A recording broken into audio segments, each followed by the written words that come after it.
All right, here we go, guys. Welcome back to the Home Service Expert Podcast. Today, I got a couple buddies in town that I owe a lot to.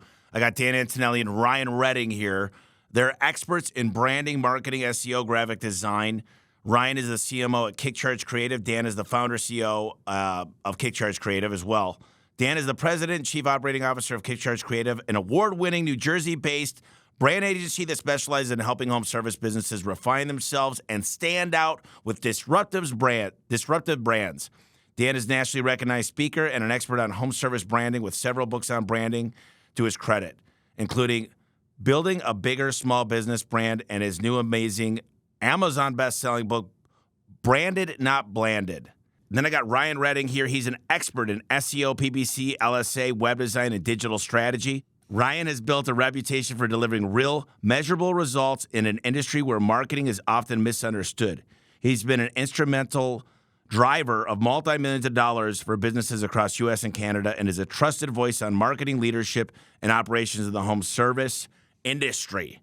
It's a pleasure to have you guys in studio today. Thanks, being here, Good to be here, man. Yeah, I'm excited. This is, I love, there's nothing better on the planet than talking about marketing and branding. Like, for me, that's the favorite thing. And you guys got a pretty big announcement here. Why don't you tell the listeners what's going on with KickCharge and some of the new updates? Sure. Yeah. So we, this is our 30th year. So we have been doing branding for a really long time, branding traditional graphic design services. The missing piece of our puzzle was really digital marketing.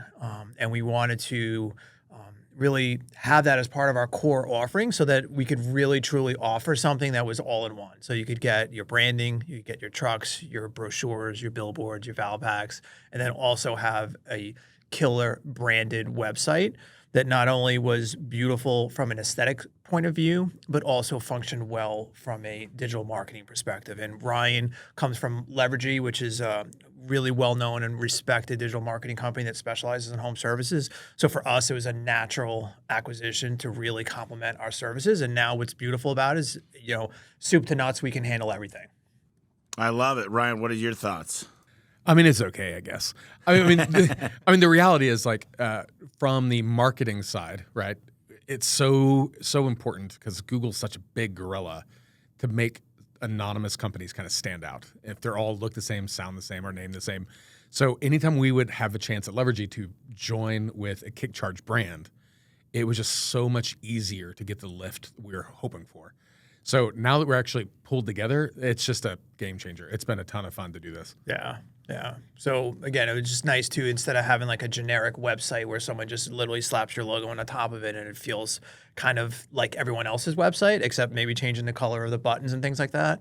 Now, like, the brand that we design can live and breathe in that environment, and not only just the aesthetics, but the voice of the brand is something that we can build into the websites as well. So super excited about it. It's just, really something that I think doesn't really exist right now as far as having that cohesive, look of all the touch points. So everywhere that customer is interacting with your brand, they're getting the same message, they're getting the same story. Yeah. I mean, you guys did A1Garage.com's website, and it's killer. And I know that you kind of used other companies to help with that, and now it's all in-house, which is huge. What I like about what Ryan does is you measure everything. You got all in-house people. You don't. I'd say 90% of people are subbing out to India. Yeah. They're subbing out to the Philippines. You got an in-house team. You care. You understand not only organic, which is important, and what people view your brand at, but you understand all the other elements, PPC, LSA, Google My Business. And you guys are a one-stop shop.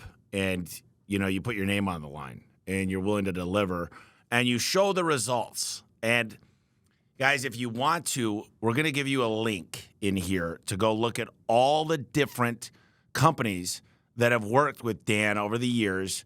And really, you add Ryan to it, and these numbers will double. Not only does the conversion rate help, but the average ticket goes up, and the cancellation rates go down, and people will apply to you that you didn't think would ever come. Like your door will be knocked down. But here's where Ryan comes in. Your cost per lead will go down exponentially. And that's where you win. A lot of people, if you got one van, no one's ever going to really see it. Like, you can't be everywhere with one van. So you got to be digital marketing. Ryan, what do you think separates the marketing you guys do from, there's a lot of big companies out there. I'm not even going to name them, but there's not a lot of happy clients from them. There's not, and I think in part because for a lot of people, digital marketing feels like snake oil. Like you don't know, you get missing information or wrong information from a bunch of different people. There are bad operators. I don't think they all are. One of the things that we've taken pride on is we take a lot of time to educate the companies we work with on what they should expect with PPC, what they should expect with SEO, so that there's just I want them to know more from a managerial level. I don't expect them to manage a PPC campaign on themselves. Like that's not fun for anybody. But I do want them to understand it from a managerial level of how to make decisions about it, so that when we come back in 3 months, 6 months, 12 months, 24 months and go, look, hey, we have an 80-to-1 ROI that we can mathematically demonstrate here. They understand what goes into that and actually trust the numbers. So it becomes one of those things where when you're honest, when you're transparent, and you pull people along, it makes it a whole lot easier to not feel like you're in the dark, you don't understand what's happening. So yeah, being able to stand behind those results and upskill the knowledge of the companies and the process is really, really friggin' important. I've made it a habit to call smarter people than me on a regular basis. And I've been talking to a lot of CMOs lately for multi-billion-dollar companies. And there's one common theme. I'm like, your ROAS, return on ad spend, is 20%, 20%, 20%. I'm talking to these guys, and I said, how do you get overall down to 10%? They said SEO and ranking our Google My Business pages. Every time. That pulls it down much. So they're on Angie, they're doing PPC, they're doing mailers, they're doing all this stuff, radio, TV, billboards. And then it pulls it down from the SEO and GMB. And I think that's the one thing that no one's talking about is like, what are you guys spending on your SEO? Well, $500 a month. Or it's combined with PPC and someone's throwing, and they got no links. I go to Ahrefs, I look them up. They're not even found anywhere, not on the first, second, or third page. What are your thoughts on that? I think I get it because a lot of guys are addicted to like pulling a lever and getting something. You pay for this lead, you pay for this click. They like the instant gratification. And SEO sucks for people who aren't willing to make a long-term investment. So I'll tell people like, hey, month 1, you can expect to lose like 5K. Month 2, you're going to lose 5K. Month 3, you're going to lose 5K on SEO. You're At going least. to. Sometimes it's a year. It's sometimes more. And a lot of people quit. They punch out and like, I can't keep writing these checks. But the ones that stick it out, like month 9, they make 2K. Month 12, they make 45K. The companies we've been working with for 4, 5, 6, 7 years, without exception, are making in excess of 80-to-1 ROAS, without exception on organic. Those are not year 1 results. And I think a lot of people don't want to put themselves in that delayed gratification. PPC, for all the things I hate about it, it is really good about targeting people. Right. So you get this instant thing that's happening, but all you're buying is clicks. There's no loyalty. There's nothing there. It's just very, very high cost of acquisition, very, very low ROI. That's like a rat race I want to get people out of fast. I got a lot of questions for Dan here too. I was looking at my numbers last Q4 of last year, and I was spending $800K a month minimum on PPC. And I looked at my SEO, which you guys are going to be helping with dramatically, and I'm sitting there going, I'm only spending $10,000 a month. Now I'm spending $25,000 a month. I'm going to start spending a lot of money.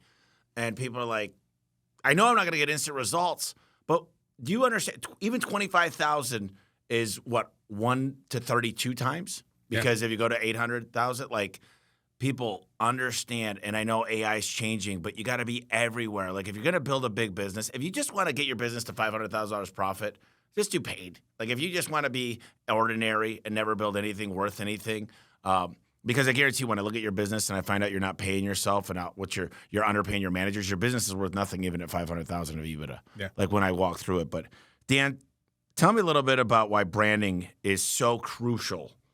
I believe this. I was 30 million when I found you. Now we're 300 million, 10x since I rebranded. And that wasn't, it feels like it was 6 years ago. Yeah. But talk to me about why branding is so crucial for the home service industry and home improvement. I think, again, I love making pretty things, but it's the numbers that matter, right? So when you look at the benchmarks, you look at the KPIs, you look at the cost per acquisition and how much people are having to overspend on their marketing because their brand is unremarkable.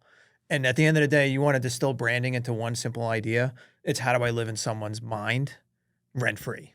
right? So what are we doing so you have a brand that's memorable? What are we doing so that when they see the truck, when they see the site sign, when they see the website, and then it's a few months later that they actually need your service, they're going into Google and they're typing in your branded name, not air conditioning repair near me or not plumbing repair near me. And now you're fighting to be relevant to Google and you're paying to be relevant to Google. So think about how much cheaper it is to have branded keywords. Yeah. And how expensive it is to pay for those same clicks, right? So all the things that we are doing is trying to make a brand that lives in someone's mind, that they remember, that they feel something and they connect with. And not only that, that they feel like there's a reason why they should choose you over a competitor and why they should even pay a premium in the process.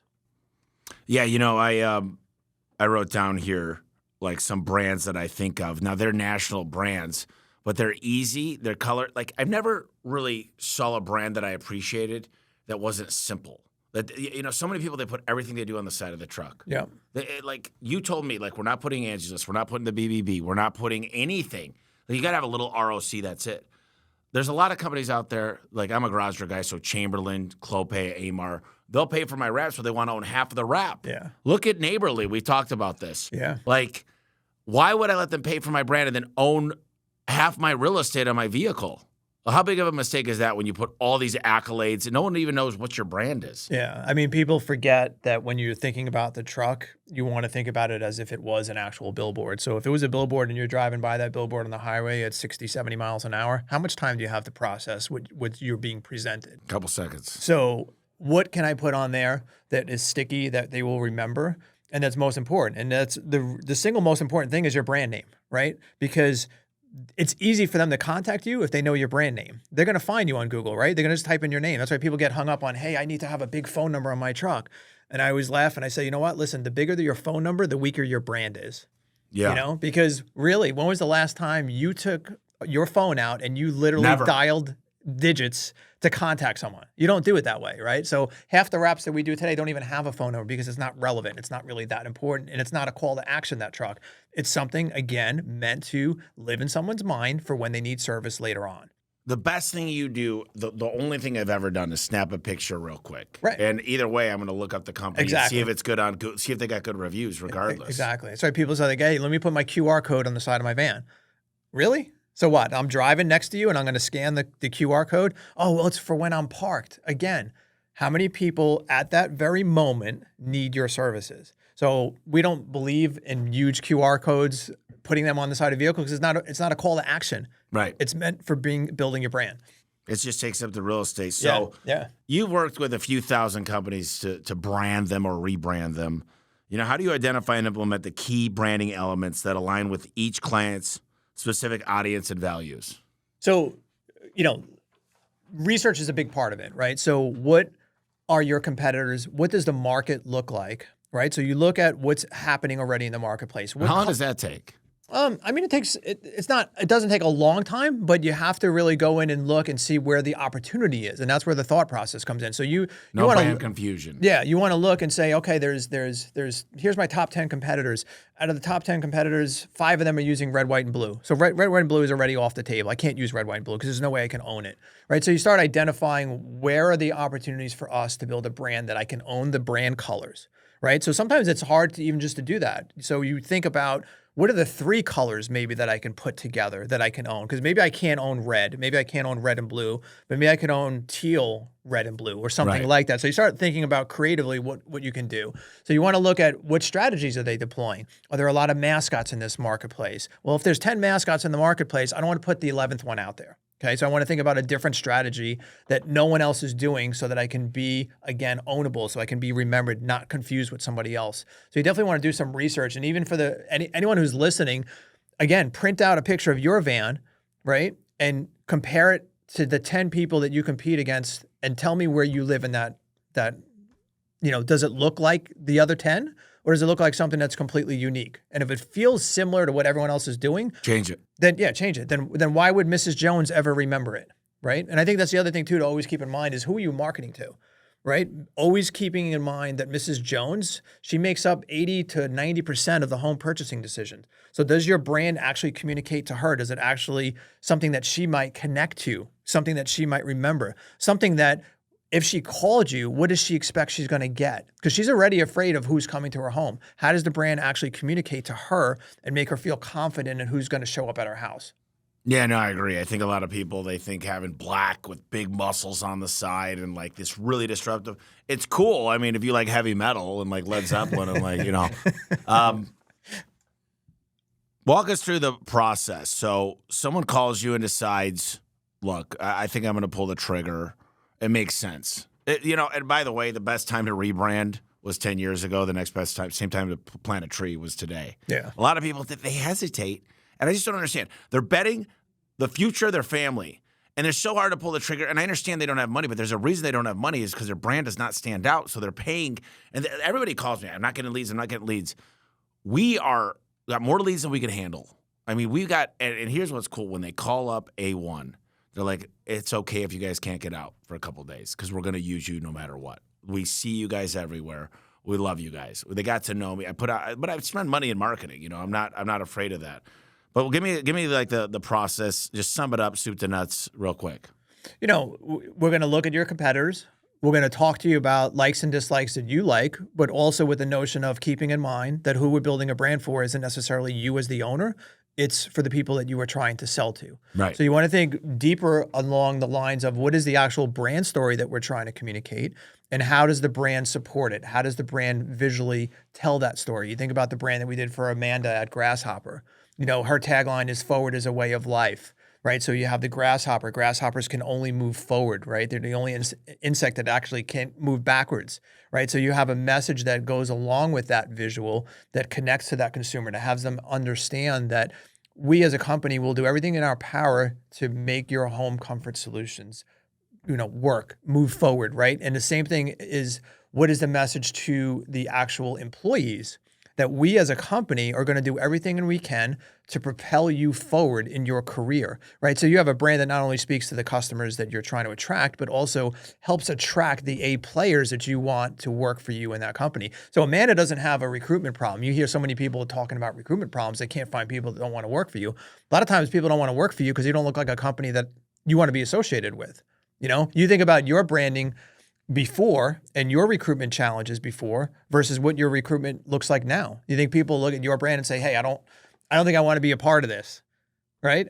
I mean, you're going to get brand new equipment. They're going to get brand new trucks. Right, they're going to get training. Yeah. So the brand goes a long way to support the notion of why people want to be associated with it. I think it's so important. A lot of people don't bring the brand. Like they go branded by you, and then they get the wrap company that changes the colors that doesn't fit right exactly. They didn't get the right vector files, and then they didn't do the interior of their building and warehouse and showroom, and they don't bring the brand inside, and that's a big mistake. I always ask how many people, I'm on stage quite a bit, and I say how many people got branded by Dan Antonelli. A lot of people do. I'm like, how many of you guys have the brand living within the building, all over the walls that Dan actually created? It's like very little, and I don't understand that. Yeah. And it's so simple to do it. And I think it's a big deal. I mean, I just yesterday, I had 2 clients sitting in my showroom, and the brand's inside of the showroom. Yeah. Branding has become a buzzword these days, and I want Ryan, maybe you could answer this, and then Dan could give some context. What do you think the biggest misconception people have about what branding really means? Oh, I think people think branding's a logo. Yeah. Like That's true. I think they just stop there. Yeah. And branding is so much bigger than a logo. It really, this is true about marketing in general. I think people forget that marketing is about psychology and persuasion. It's about nudging people to do something, right? And so if you just think it's a logo, cool, just have your teenage daughter do something. Like, that's fine. But that's not persuasion. That's not nudging. That's not, Dan always describes as like living rent-free in their brain. Like, that is a really powerful effect that not just anything does. So I think a lot of people stop short at just the logo. They don't really incorporate it in the culture. They don't really incorporate it in the marketing message, the brand promise, and the actual experience that customers have. Yeah, I think that's probably one of the biggest misconceptions, I'd say. I think when people say or they hear how much it costs to actually get a real brand, and they're like, that much? And they'll say something like, for just a logo? Yeah. And if your mindset is it's just a logo, then you really, truly have no understanding of branding and what that will do for your business and how will it affect everything across your channels. That's why you mentioned earlier about the lifeblood of your business. Right. And this is the area that you want to save the most amount of money in. This is the area you want to skimp on, is your brand, really? And then these are the same people that are really upset with how much it costs them every month to buy leads on Google. Yeah, they don't have enough leads. And these are the same people whose booking rate sucks and their close rate sucks and their average tickets suck. And all those things are related to brand. It's all connected. So it's kind of, I think that misconception about what a logo is and not understanding that a logo is just a piece of that brand. It's the foundation for it, for sure. Like, you get that piece wrong and none of your marketing channels are actually going to perform well. Yeah, I sometimes, like when I'm talking with clients or people at a show, I'll usually ask the question, like, okay, close your eyes and think about a luxury car. Yeah. Right? What is it? So, and for them, they'll name someone like, oh, BMW or Mercedes, whatever, right? Doesn't matter. Cool. What does it feel like? What does it smell like? And every time these people can like recall these sensory expressions. Right. Even if they don't own a BMW, even if they don't own a Mercedes, they can recall what it feels like, what it smells like, what it makes right? you feel like. Yeah, I'm like, senses. that is the power of brand. Yeah. Right? It pulls all that out. And when people like cut corners on like, well, they don't want to invest in that for their own business, they're like, oh my gosh, that's a powerful, powerful force that they are taking off the table. Yeah. They can work 100%. For them. You know, here's the thing. When I rebranded initially 6 years ago, I didn't change my email signature to the brand, different colors. The Valpak didn't match. You got mad at me. You said your billboards they're not even the same color palette. Your yard signs are off. So it took me a few years of you're like, dude, the spacing's wrong. Like, you must have probably 3 messages a month for the next 3 years, and it still comes here and there. And now it's just like everything has to follow these brand guidelines. Everywhere somebody sees you, reminder, reminder, reminder, reminder. And, you know, we've got the whole caricature of like the A1 guy on the side of the truck, which is me, but it's a caricature. And then we've got a jingle, and it all goes together into the brand. Yeah. And if you reinforce this brand all the time in your trucks, one of the things you recommend is your trucks are driving around all the time. Put them somewhere on your website near the top. Yeah. Because that's what people recognize. Exactly. That's another great tip. Why do you? Yeah, because sometimes people don't even know what your actual logo is, but they know what your truck looks like. Right. And if the truck is done in a distinctive way, again, that repetition, they keep seeing it. They saw it on their neighbor's driveway. They saw it driving down the street. Now they actually went to your website. Oh, was that the same company that I saw my neighbor using? Oh, yeah, that's their van. Right. So it's really important that the vehicle gets featured in a lot of your advertising because it's often more recognizable to them than your actual logo. That's interesting. I think a lot of people need to listen to this and do this. I'm going to go back and forth here. So, Dan, you authored several books on branding. What motivated you to write Branded, Not Blanded, which I'm in the book twice? Thank you. What do you hope readers take away from it? So, listen, I wrote the book because there's just so many common errors that home service companies are making with their branding. And I thought, why are they making these errors? First of all, right? And part of it is because they just don't know, right? So you don't know what you don't know. So even from day one, you start the business and you name it. And that's often the thing that gets done wrong, literally from day one, right? So the biggest chapter in the book is actually on naming, like how to name your home service company. What are the things that you should be looking for when picking a name and choosing a name? So I put the book out there because I'm like, hey, listen, not everyone can be a KickCharge client, right? But if they read the book, they would really better understand how the psychology of branding affects consumer spending, how it affects everything about their marketing channels, and how to leverage a brand as best they can in their business. So, listen, it's something that I'm really proud of because it's helped so many people. I get so many emails from people. Like, you could read the reviews on Amazon, and it's just so gratifying for me because, like I said, not everyone can work with us.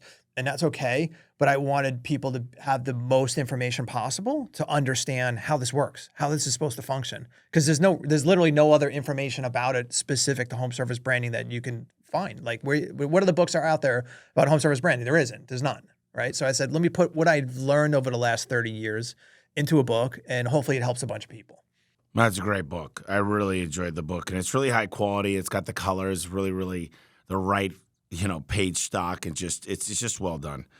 Ryan, given your extensive experience in the trades, what are some of the most common challenges you see contractors facing when trying to grow their businesses? Oh, there's a long list here. Oh, there is. This is only an hour-long show. I'll probably make the point of, for the companies who struggle, they kind of fail to grasp the importance of ops, right? It's almost like they think, hey, I can do more PPC and I can run more calls and I can do more without actually doing any of the hard work to actually make the business a better business. Right. I think I'd probably say 80% of the people who struggle, that's where they struggle. They struggle knowing, hey, when the phone rings, you got to answer the stupid call. When you answer the stupid call, cool, you got to book the stupid job. You actually got to get it. You got to actually price yourself that you can actually have the business make money and do this thing again. You have to be able to train and have SOPs to be able to have other people follow. I think a lot of people really find themselves in this. They think the path to building a city is just having a big, small village. Like, that's not the same. It's not the same thing, right? So, I think the doing the ops stuff, doing SOPs, that's hard. Leadership development is hard. It is. Like, focusing on culture so that they work in the same way with the same values that you find important is hard. And that's where the growth is. I was just in a meeting right before this, and we were going over our deck that we present with our partners, our sponsors. And there's just so many opportunities. The bigger I get, and it does get easier, but the more opportunities I find, like I find $1 million there, $1 million there, $2 million there. Yeah, we all have that problem. And it's like, look, it falls between mostly really great recruiting, really good training, and making people feel loved. You do those well. I mean, look, marketing has always come easy to me, but marketing is really easy when you got a high conversion rate, high booking rate, high average ticket. Yeah. It's easier to spend money. Plus, we got the brand and the jingle and the caricature. And I try to stand out as much as possible. Like, we're going to get really creative. But the fact is, A1's able to hit 25% of the bottom line. And as we continue to grow, I think it's possible to hit 30 just because of economies of scale. Yeah. So a lot of people want to stay small. They don't want the stress. Well, why'd you get into business? Like, if you don't want to brand right, you don't want to answer your phone, you don't want to get financials that make sense, you don't want to buy new vehicles to make your people feel welcome. Some people say they have a business, but really they have an LLC and an EIN number. Yeah. They own a job. They have a job. Yep. And that's 100% the case. All right, Dan, can you elaborate on your mantra, design as if lives were at stake? That's a good one. Yeah. So listen, that's a big part of our core philosophy. You know, you are playing with someone's livelihood when you design their brand. And you need to treat that responsibility as such. So for everyone on the team, they certainly recognize that the work that we do has the potential to change lives, and that we need to really, really carefully accept that responsibility and hold that responsibility sacred to us. So I love, sharing the feedback from our clients to our team, like when they tell us about how their brand has impacted their lives. It's something that's always front and center about much of our culture, is the impact of our work. And a lot of the people that work for us came from environments where they work for bigger ad agencies, and they never got to get a sense of accomplishment. They never got to really see the results of their work. It's really cool. We're actually doing a wall wrap in our office that is featuring, we have like 100 photos of all our clients in front of their vans with their team. Yeah. And the headline is, "Our brands change lives." And that. Just a continual reinforcement. So anytime we get feedback like that, we're sharing it with the team. And I think that that's the part that makes me a little bit sad about, some of the stuff that we're seeing happening in the industry as far as branding, or people that are selling branding services. Is some of them just are not qualified to be doing it. And it's really upsetting to me to see, because again, you're playing with somebody's livelihood. The person that wrote that check to you is expecting you to know how to do your job. And if you don't know how to do your job, don't get in the business, because you have the potential to really affect their business negatively if you do it wrong. And the one thing I hate to see is when someone's gotten a brand done by someone, and then I have to go redo it because it wasn't done right the first time. And I think about all the effects that's had on their business. And it's definitely something that makes me sad to see when someone doesn't treat it with that same care that we take. And, I think that, if people respected that responsibility that are performing these services, they would look at that differently. That's why it's so important that when we partnered with Ryan, that we partner with somebody that shared that same philosophy as far as understanding that the work that he does in digital marketing is that same exact philosophy. And you're going to get results. I mean, what I like about what Ryan does is he shows you the work, and it's not. There's so many ways to look at something and disguise it. Like I could show you rank for a keyword that's a long-tailed keyword very quickly that no one's searching. But, it's results-oriented, reverse engineering how to get huge results. All right, Ryan, as a marketing consultant, what are some of the most impactful decisions you've helped contractors make that have significantly improved their bottom line? Ooh, that's a good one. I think this is going to sound contrary to the question, right? Which is helping people know how to adequately spend money on marketing. Because I think there's a risk sometimes where people want to undercapitalize, and there are some channels where that is a really bad decision. So they end up bleeding cash just because the channels can't mature. Billboards comes to mind, AdWords comes to mind. If you don't invest in those channels well, they just don't produce well. So helping people see the math that fully invest in the channel you're trying to allocate, and then you can actually start getting the return back. Once they see that happen, it's fantastic. There's a guy, actually it was a mutual client of ours before, like for years, 5 or 6 years. And I remember he was a one-man shop at the time, and he was really struggling investing in SEO. Like, and I don't remember how much he was paying, doesn't matter. But he was struggling because he was just like, I need calls, I need stuff today, I need cash flow today, and it was really struggling. And I had to keep pushing through of like, you're in a market, stupid competitive where he was. You can't cut corners, you can't undercapitalize, you have to dig in, you have to go through that. I think now, I don't know, he's under 50 trucks, but he's not at all the same business he was then. But that first year of hell was awful for him because of that stress. But he had to push through that discomfort to get there. So I think that's probably, I don't want to say everything is solved by spending more. That's not the lesson. The lesson is you don't win big unless you risk big. And at some point, you have to be able to put yourself in those positions so those channels can do what you want them to do. Being cheap on it. I'm all about marketing. I mean, there's nobody a bigger advocate, but if you're not answering your phone, if you're not open nights, weekends, if your GMB doesn't stay open 24 hours, like there's so many simple little things, like you're booked out 3 days, but you're spending a fortune at PPC. You got to lower your, like, and I'm not saying turn it off, but understand capacity planning. Like, yeah, that's a whole thing. I could give a clinic on this stuff because I see, it's so common sense for me, but I've been doing this 20 years. I think also, Tommy, too, one thing to make note is I think the home service owners today have access to so much data at their fingertips. The problem is they don't know how to leverage it. That's a thing. So you look at the people that are on, great CRMs, and the data is literally right in front of you telling you how to set it up. But if it's, looking at the data saying, well, what is our booking rate? What is our close rates? What is our acquisition costs?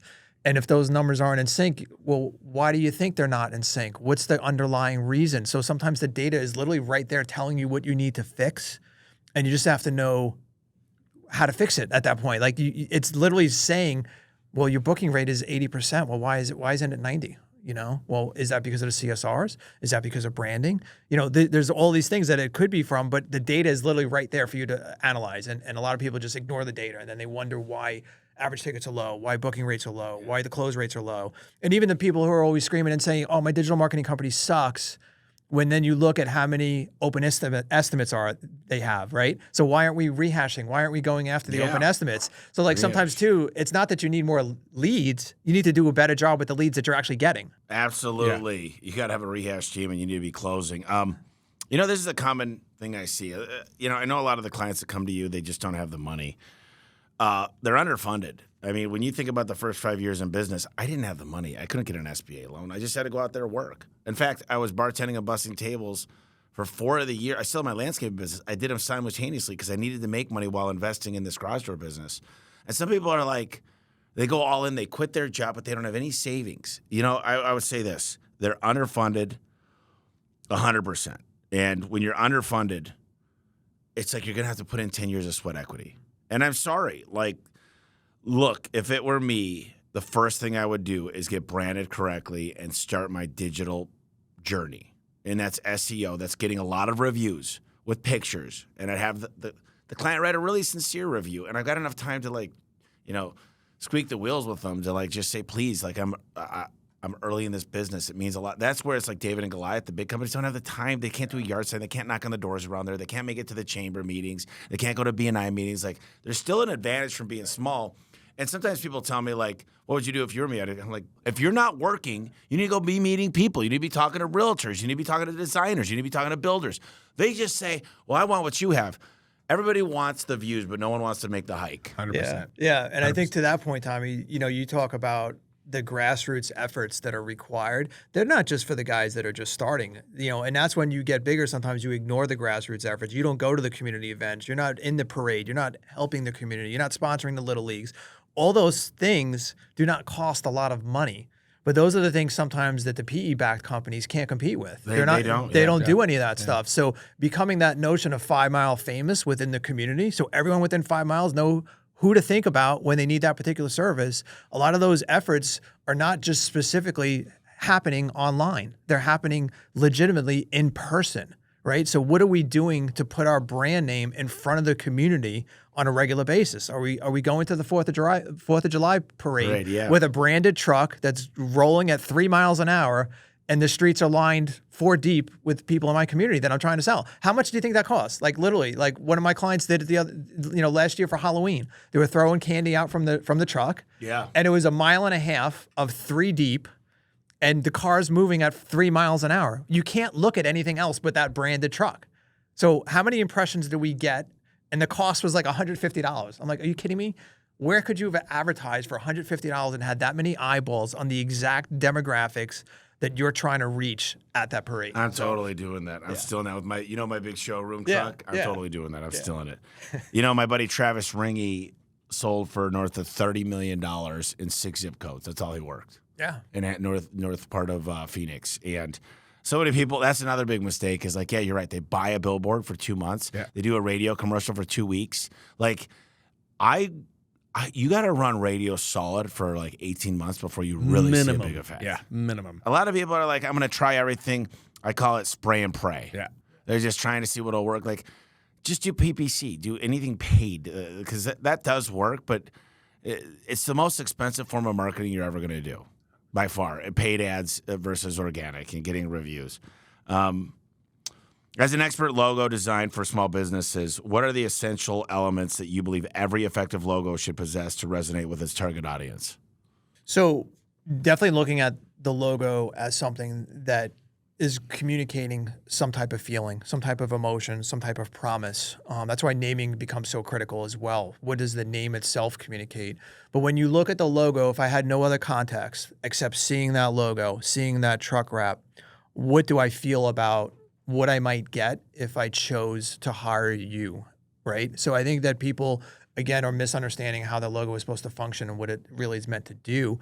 But it's meant to make people feel something. It's meant to make people expect something, right? So the more generic you are with your brand, the more it looks like everybody else's brand, then I think you're just like everybody else. And there's no real logical reason for me to choose you over someone else at that point. But if I could look at a brand and I have a high expectation of what I might get as a service, that's when you know your logo and your brand is doing what it's supposed to be doing at that point. So, with KickCharge, you guys do the logo, the brand, the color palette, the trade. Talk to me a little bit about the trademark and the copyrights, because this is something that my lawyers, I'm spending a lot of money defending, but I'm winning every time. Yeah. So it's, listen, you invest in your brand. It's something that is your intellectual property, and you want to take the steps to protect it. So we always recommend our clients file a formal trademark on their logo. Submit it to the. You got people that help. We have lawyers that work with our clients that handle it. It's it's not even a lot of money. It's like $1,500 to get it all set up, but that means that literally no one in the country can ever use your branding or your brand elements or take pieces of your brand and basically try to steal it and use it as their own. I mean, it happens sadly quite often. Probably most of me. Yeah, I mean, we saw yours recently get done, and we've had a lot of our clients unfortunately get sold. Or have their brand sold to other people. Like imagine that. Like imagine someone sold your logo to another company. That other company didn't know it. They wrapped 5 trucks and then they get the cease and desist. Think about how expensive it is to fix that, right? So people sometimes say too, again, oh, let me get a logo on Fiverr. Let me go on a crowdsourcing site and get my logo. Well, when they rip off someone else's brand and then you start using it and putting on everything you own, you think Fiverr's going to reimburse you? No. So again, there's risks in doing some of those things, but it is really important to protect your intellectual property. I see all these wannabes that have tried. Look, I love the people that come for shop tours, and at least they did something. I just don't think there's a substitute for. And I say this because dude, I've been talking you guys up since the day I got rebranded. The employees have pride, and I call them my coworkers, but they show up, they walk in differently. They show up to my client's house differently. They ask for reviews differently. People apply differently. Like, for what I paid, and it's just, I just don't think people really understand until they do it. And you've got, you know what I'm going to do? I'm going to do a second podcast. Jason Bueller, some of the people, Amanda, Ken Goodrich. Ken was really one of the first people that I saw because I'm local here. He's local here. Yeah. But I want to hear, maybe you have some of your clients give testimonials of what the difference was, because Jason's story was amazing. Yeah. I think it's just transformational what it does to the business. And it's nerve-wracking, and it's tough. And I know that probably people almost go through divorce trying to get this done because it's like, no, I don't want to do it, and we don't want to spend the money. But my question is, how can you afford not to? Like, I really think that. And if you don't, if you had asked me what's more important, the right CRM or the right brand, I'd say you need the right brand to make the phone ring enough to even use a CRM. You know what I mean? It's like, yeah. And everybody asks me, what's the, yeah. I did have a guy that used you guys that said, okay, what now? I got the brand, I got my one truck, I'm out of money. I'm like, what do you mean? What do you mean you're out of money? Like, it doesn't even make sense to me. Because look, I think everybody should have $250,000 to go into business. That's enough for marketing. That's enough to get into a good lease. That's enough to buy your first couple trucks. It's enough to get a good brand. It's enough to weather the storm for a few months. That's enough to put some want ads out. Like, if people don't have access to a couple $100,000, and I understand because I was there, and I'm not talking down to you guys, but you get a job and you work your butt off and you save, and you might have to do both at once. You might have to work at night and do two things at once. Yeah. I'm sorry. Like, that's just the way it is. If it was easy, everybody says, I want that job because I want freedom. The problem is it takes 15 years to get the freedom. Yeah. And then everybody says, oh, yeah, these businesses making all this money.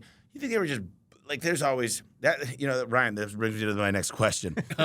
You emphasize the importance of grit and strategy in business growth. Can you share your personal story that highlights how perseverance played a role in your journey? Oh, gosh. Yeah, I'm gonna go back actually to the very beginning here because this is fun. So my dad had a pest control company in the 80s and early 90s. And that dude worked harder. Like, he demonstrated what hard work was like. We were in dirt poor in rural Oklahoma, and he would go 6-7 days a week, wake up early, leave before I went to school as a kid. And then end of the day, come back after Little League baseball games. I'd see him for 15 minutes, and then he was gone. He just worked harder than anyone I ever saw. And that was back in the days where all you had to do to grow your business was get a big ad in the yellow pages. Oh, yeah, the double truck. That's all you had to do. It's just get the biggest ad in the biggest city and the biggest local number, and you're great. And then the internet happened, and he struggled to pivot. He struggled to learn what is AOL, what is email. So his business, because he couldn't mentally get his mind around that change. I saw a guy who knew how to work. The dude knew how to work. He didn't understand how to adapt with changing times and trends and tech. So that's to this day, that's a lesson that I have learned. That's a lesson I teach my kids, is the power of grit and work. Because I think that is one of the most important and underrated skills just in the workforce at large, is just working through adversity. Things are hard, get over it. So I'm going to tear up. Proud dad moment. My son, last summer, he's always struggled with work ethic. And last summer, he set aside 2 months to work and pull people's weeds out of their rock gardens in our neighborhood. Hard work for 2 months to raise money to go on a trip to Costa Rica. He's there right now. Oh, cool. And it's the dude paid for his trip by working. Picking weeds, yeah. It was grueling labor. And I've got photos of him covered in dirt. But the power of what that teaches him as a human, as those character principles, they're going to serve him the rest of his days. Yeah. I want to say something that's really important that I've had an epiphany on, and some people have heard me say this, but I haven't been overly outward. I used to think And in the beginning, it's still true. I used to think every one of the people that work for me, their butts and seats meant success. If Luke was not here 70 hours a week, he was taking advantage of me. Whether it was Adam, Luke, my CFO, anybody. And because that's what I relate to myself. I was here weekends. I'm here nights. I work the time. And now I go, you know what? Let me tell you guys a little secret. If your kids are getting a 4.0, they don't need to do homework for 8 hours and study a day.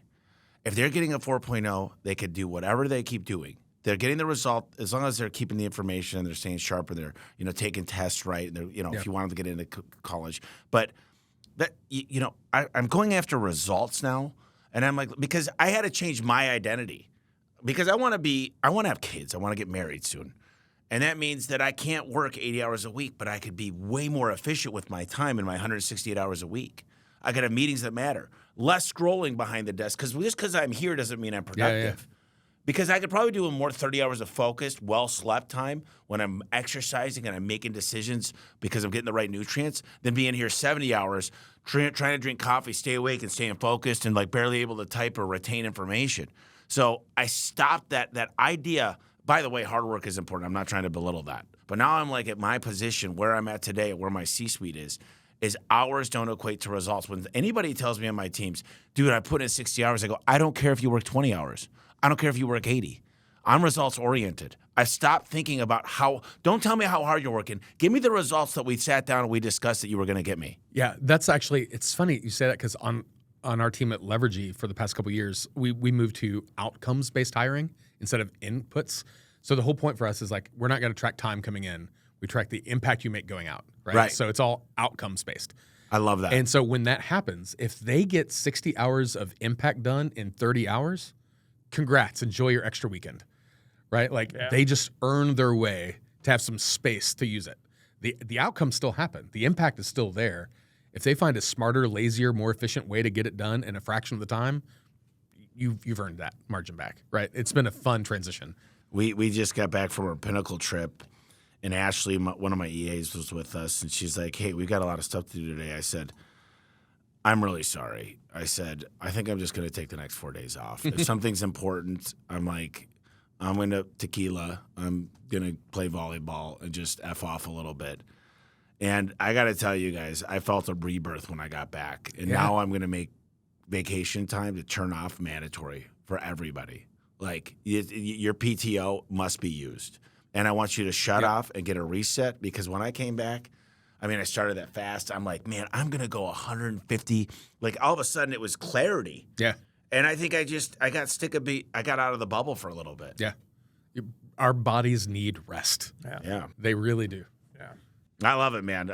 Dan, I got another question here. In your opinion, how can small businesses leverage branding to foster customer loyalty and create lasting relationships with their clients? And what role does storytelling play in this process? So, storytelling is a technique that you use to, again, create those pathways to their mind. You think about ways in which you create empathy, how you can actually build brands that connect to them in a meaningful manner. Again, Roy Williams, you know who Roy Williams is. Yeah, I was talking to Ken Goodrich yesterday. And, he has a great quote that just says something to the effect of overspending on marketing is the tax you pay for being unremarkable. So building brands that connect to that key demographic that you're most interested in attracting, how does your brand speak to them? And then the voice, the words that you use on your website, the words that you use in your social media posts, how do they also speak in a language that connects to the people that you're trying to sell? So one good test that people can use if they even thinking about wording and the messaging of their story and how that storyline reads is if you went on your own website and you literally changed the name of your company every time it's referenced to your biggest competitor, would the words on your website still make sense, or would it be only applicable to you? You can't go to Amanda's website for Grasshopper and replace her name with someone else and have it make any sense, right? So thinking about what is unique about the story of your company and how that story affects that consumer. Yeah, the origin story. Like here's the deal. What do people think competitive advantages? Every one of the listeners wants you to listen to this. 24 hours, background checks, work nights, weekends, holidays is not a competitive advantage. In fact, the competitive advantage, Janie Smith talks about historical data. Out of our last 24,000 jobs, 23,998 started on time. The other 2 were rectified within 48 hours. That no one else could claim that. Right. Historical Right. data is a great way to do it. Right. And then also the brand story. I talk about my mom a lot. She moved in 2010. She was born in 1954, the same day I was in 1983. She decided to leave her whole existence to come help me run this business with my stepdad in 2010. Yeah. And I'm listening to Ken, and Ken's like, here's the deal, dude. I'm sitting down with you in the next 2 weeks, and I'm going to teach you relationship marketing. And we're going to tell the best stories ever. And I'm going to tell the story about my grandma's Maytags, how they never broke down, and they're still around today at my uncle's. Like, they just keep going and going and going. They're 50 years old, the yellow ones. Yeah. And, like, so I thought about when I came up with Max Life, like a part that'll never break. Because I'm so sick of replacing my phone every 6 months. I'm so sick of this stuff that's built to break, even your appliances. So I'm like, listen, we're going to create parts that no one else has. And we're going to put a trademark on it called Max Life. Listen, let's do a couple final questions here. I do think that you throw the brand with the right digital marketing and some conventional things. I do Valpak. I think Clipper works. I think what I do very well is I look at last month's issues and I make sure that I'm not apples to apples. If they're selling springs for this, I'll sell springs, rollers, quiet special with this. It's completely different. Or I got to beat them on price because they're discount shoppers. They're looking at the coupons. Right. But I want to get different. By the way, Joe Grasara's books around here, and I do think you got to give options in sales. I think it's always good to give options because if you're not giving more than one option, you're giving them an ultimatum to say yes or no. I think every business should have 2 or 3 options. But listen, I think you guys are going to be amazing together.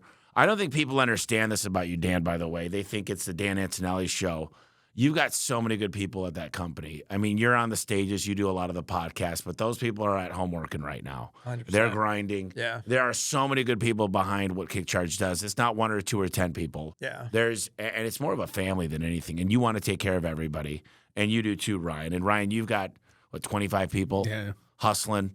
So listen, both of you guys have been super successful. I'll give you guys a chance to close us out. But first and foremost, Dan, if they want to get a hold of you, what's the best way to do it? They can go to kickcharge.com or just send me an email, dan@kickcharge.com, and happy to help them. Cool. Yeah, I mean, same for me. Same website, Ryan at KickCharge. We're also on all the socials. So, my social media. And any books for marketing that stand out for you, Ryan, that are like must reads? oh gosh, there's so many. Not to plug my own, I did write a book several years ago. It's literally called The Book on Digital Marketing for Plumbing. The book. It's literally the book. The title of the book is its own punchline. And it's on Amazon. People can pick it up. So look up The Book, Ryan Redding. Yeah. Redding. The Book on Digital Marketing. Yep, it's there. There's so many good books. I will maybe plug also Donald Miller's The Story Brand. We talked about story. Yeah. Yep. There's this idea because for people who get confused, someone texted me about this the other day about why does story matter? Like people talk in story. That's our native tongue. Yeah. Right. They remember stories forever. They stick. That's what we sing songs about. Like that's the thing. So that book is a really good outline of like introducing the customer psychology and how they talk in story. And then we couple that with like a KickCharge brand. Yeah. It's a really, really powerful weapon. Yeah. Purple Cow is another good Yeah, book, too. Purple Cow. Yeah, it's a really good book. A lot of our philosophy is rooted in that notion of disruption and standing out in a sea of sameness, which is why we hate the white vans and a lot of that generic stuff, for sure. Any book by Ryan Holiday on marketing is pretty good, too. Yeah. Yeah. All right, guys. So, look, I can't emphasize this enough. I was $30 million. I don't know. Have you ever rebranded a company bigger than me at the time? At the time, no. You got the probably biggest. some PE type companies. I would say Aaron Gaynor from Eco. Aaron was massive. Eco Plumber. Eco Plumber, I think, was started doing HVAC and electrical. 41 million the year that we Aaron's rebranded my boy. him. A year later, they were at 60 million, which was pretty cool. Amazing. Yeah. Healthy bottom line too. That's what's important. Remember, revenues for vanity, profits for sanity. Exactly. Listen, Ryan, give us. We talked about a lot of stuff here, man. Give us anything you want. Close us out, and then I'll have Dan close us out. Anything you want. So let's stick with marketing because that's kind of the seat that I'm sitting in right now. when one is choosing to market their business, make sure that you're a brand worth marketing. So be marketable, and then actually be able to know and allocate resources accordingly, and then measure those results. If you have questions, ask. People can ask me questions all the time. Like people always hit up Dan about like, hey, what do you think about my logo? People do the same thing with me. I am always wanting to help make the trades better. So people have questions about like, I don't understand this about SEO or PPC. I'm happy that like, however I can help. When you have a good grasp on what works and what doesn't work, cool. Do more of those things. Use math to make decisions. Don't use emotion. That's a big one. But yeah, there's probably a lot in there. The data, use data. help make Use decisions. data. Yeah, which means you have to have data to make decisions from, but that's a whole other thing. Data integrity. I mean, we have a whole team evolved around data integrity. Data integrity, it is really big freaking deal. Yeah. And then data literacy, I'll also say. So this is Dan's point earlier, right? Yeah. Having numbers on dashboard doesn't mean anything if you don't understand what those numbers mean or what levers to pull with them. All right, Dan, what do you got, brother? So the one thing I want to say is we talked a lot about metrics. We talked a lot about KPIs. The one thing we didn't really talk about is the mindset change that happens after rebranding. And I just want to bring this up because it's funny. I posted something on my Facebook page, and you actually shared it on the home service page, where we had a bunch of stats for a client that had rebranded, and we were comparing the 3 months pre-rebrand and post-rebrand and the KPIs associated with it. And someone in the comments said something to the effect of, well, that's great, but a rebrand will also totally re-energize the team and re-energize the ownership and things like that. And I'm like, absolutely. That is totally true what happens, but people don't look at that as something that they understand fully until they've gone through it. Right. So they go through the process and they're like, oh my God, I am so much, so much more energy about my company, where I'm going. And then the team is more behind you because they recognize that you're investing in branding because you're trying to build a better future for them. You're trying to create something that's going to have a lasting impact on their lives as well. So the mindset change that happens is really interesting to see how some of these owners that have been running these businesses for 10, 15, 20 years that get rebranded, it's almost like they're reborn. Like they just get so excited. They're super proud to be putting on that new uniform with that new brand and wear the branded apparel and things like that. And I think people underestimate what the value of that psychological shift that happens after rebranding. So we don't do enough actually talking about what happens to the owner's mindset. That's exciting, man. And what that actually does to re-energize the internal team. We talk so much about the metrics for marketing, but what happens from a cultural standpoint and what happens to that owner's mindset is something that's really amazing to see. When we were at the Home Service Freedom event in San Diego, there was company after company after company kept coming up. We were eating dinner outside at this table. And they're like, got their new shirts on, their new hoodies. It's like got the new logos. Like people had tears, like legit tears in their eyes of like how they felt sporting the new brand. Oh yeah. Like totally a cool moment to be able to watch. And it happens all the time. I don't think I've maybe 2 or 3 events out of the 50 I've done that I haven't had this exact A1 shirt on.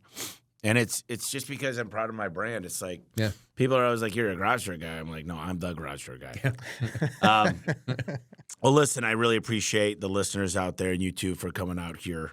It's amazing, and I think everybody should at least give you a phone call and see what it looks like and hear your ideas. Yeah, it's never pressure. In fact, I think you guys are the worst closers of all time, because you got so much business. You're so booked out. You guys are high in demand. You don't need anybody's business. You get it because you're referral only. I mean, that you don't market. You don't do any marketing. You're on a couple of stages and podcasts, but you don't need your product stands alone. So, listeners out there, listen, I totally appreciate you guys. If you like this episode, share it, please, with somebody that needs to hear this message. Don't be afraid to leave me a review. That's the biggest and best compliment I could ever receive. And look out for a part 2 where we're going to hear some people that got affected, where their lives changed because of KickCharge and what those guys do over there. I'm Tommy Mello, and thank you for listening to the Home Service Expert.